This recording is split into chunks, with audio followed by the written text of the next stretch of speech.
Welcome to Bigfoot Odyssey story time. Got two really good stories here for you today.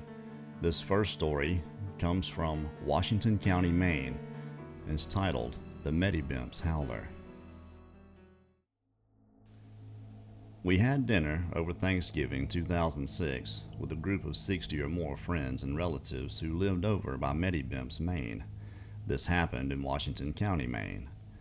There was a couple down the long Thanksgiving table from us from Woodland Junction, Maine, who had driven down with their elderly mother and their aunt, her sister, both widows with some standing in their respective communities over there on the Indian Township reservation. That is about all I knew about them. I don't know what started the conversation, as I got in it after it started. Everyone was eating, the table was growing quiet, then I heard the words used that got my attention. Meddybemps Howler. The two older ladies, we never got their names, were telling about when they were little girls. They went with their parents over to Meddybemps Lake to fish for smallmouth bass. Evidently, the family went often. They said they were poor, didn't have fancy camp gear, slept under the stars, unafraid, with their parents and an uncle. They went on recalling how those were the days, and said as young girls had a favorite rocky island in the lake where they thought the fishing was best. Sometimes they would sleep at this little place in order to get first light fishing in, except when this howler thing started calling across the lake. Then, as it happened, either the uncle or their father would canoe out to collect them from the rocky outcrop. They explained how the howling was more like a monotonous singing from someone with a husky voice, but it was called a howler. They said that for a long time they didn't know what the howler was, and that as children they just went where they were told until one day they were left alone at the rocky island and the adults went out quite a distance onto the lake to fish another area. The one lady remembered they had 2 biscuits left from breakfast, some worms and crickets to fish with until mid to late afternoon. The older of the 2 ladies interrupted and told about once when their parents didn't get back before sunset. The howler started singing again. Anxious for their parents to return, she said she tied up 3 smallmouth bass on market string, placed them in a bucket of water, then waited and worried. The howling grew louder, and then she said all of a sudden it got quiet. The 2 girls looked around behind them, and there stood 2 giant Indians, dripping wet. She said the giants stared down at the 2 of them, and then reached over and took their catch. The bigger one walked over to the smaller giant and handed the fish to that one. The lady telling the story was gesturing with her hands. Then the black giants went into the water and swam away with the fish. This man sitting across the table from them asked how big the giants were, and they said 2 fathers high. The one old lady said the 2 fathers high giants were covered in black shiny hair, and both giants were dripping wet and had huge hairy black hands with fingers as big as the fish they caught. They had big feet and had on no clothing. At that recollection, the 2 ladies covered their mouth and snickered. When the parents finally came in the canoe to pick up the girls, they were not very surprised at their story and told them the Meddybemps Howler, who was known to steal fish and sometimes little girls, had visited them. After that, the girls were left at the campground area and never fished alone again. In fact, the one lady said they never went back to their favorite rocky island to fish again. What a great short story. Second hand, but you could just see these 2 old native ladies spinning this story out at the Thanksgiving table. I thought it particularly interesting that they referred to the howlers as giant Indians. This next story is out of Bigfoot Encounters. It's from Yakult County, Washington, and is titled The Yakult Sighting. The report is dated mid-June 1989, about 8:30 p.m.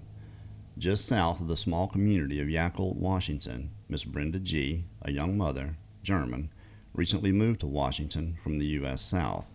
Doing dishes, her 15-and-a-half-year-old son Nick, a short but muscular and macho kid, doing homework, her 5-year-old son John playing outside on the lawn, 2 dogs, 1 pony. The father worked away from home at the time of the event. The area contained a 2-story home on a country road, surrounded by minimal lawns bordered by deep, steeply rising forest across the roads to the west. Behind the house, abandoned fields, overgrown with brush and wildflowers, mixed with groves of evergreens. Several hundred feet separated neighboring houses. Brenda, washing the dinner dishes, looking out over the backyard, past the horse corral with its pony and off into the distance, notices that suddenly the horse became uneasy. She calls to Nick. "Nick, there's some kids out there trying to tease the horse," and steps out the kitchen back door with a BB gun in her hands for good measure. Nick races out past her and some distance down the overgrown meadow along the stand of trees, where he comes abruptly face to face with a Sasquatch standing in the indistinct footpath. Nick comes to such a screeching halt that he slides on moist vegetation and sits down on the ground. For reassurance, he throws his head backward, looking to his mother, who, however, has returned to the house. When he looks back at the Sasquatch, it is already walking with long strides across the brush and wildflower-covered meadow, lifting up his feet more than people do. As Nick scrambles to get up, a branch snaps and the Sasquatch turns and looks at him with big eyes. Nick runs back into the house, tearing the screen door off its hinges in the process, to tell his mother about the creature and to change into some boots from his slippery loafers.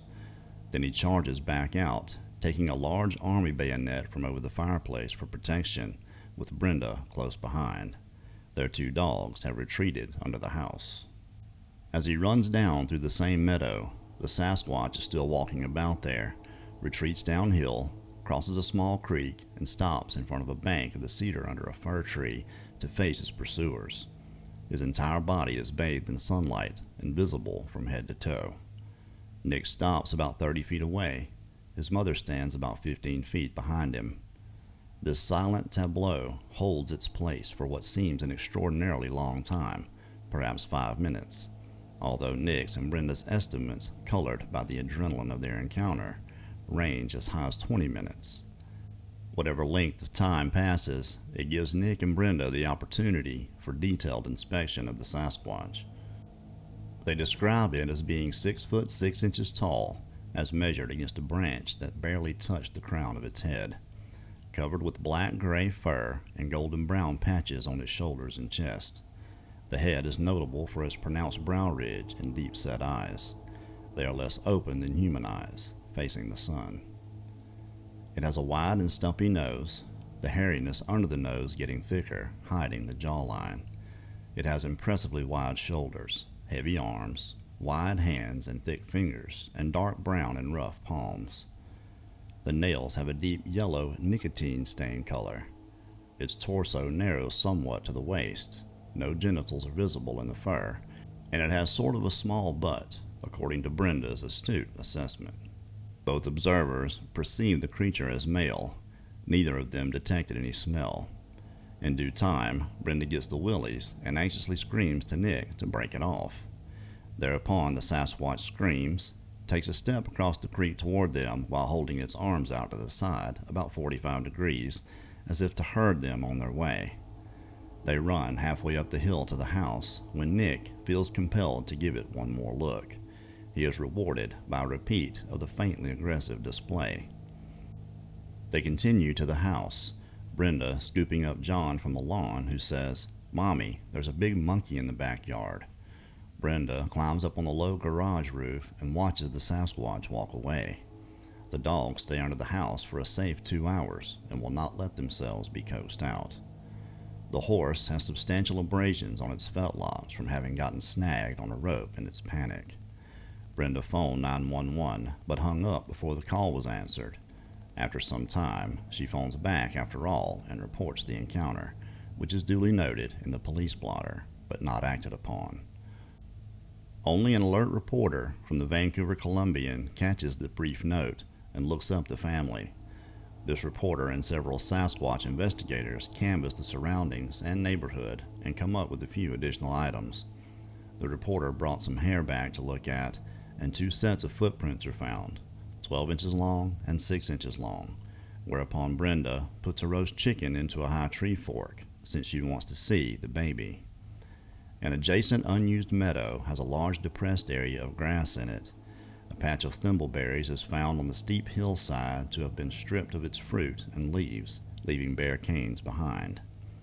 The adjacent farmer's cows, which had just been turned loose for the summer into a higher, lush meadow, came rushing back into the barn that night, something the farmer had never observed before.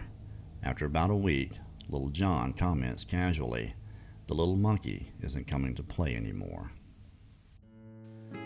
Wow, I just thought that was great. I thought you might too. And if you did, hit that thumbs up and share it, please. And as always, thank you for listening.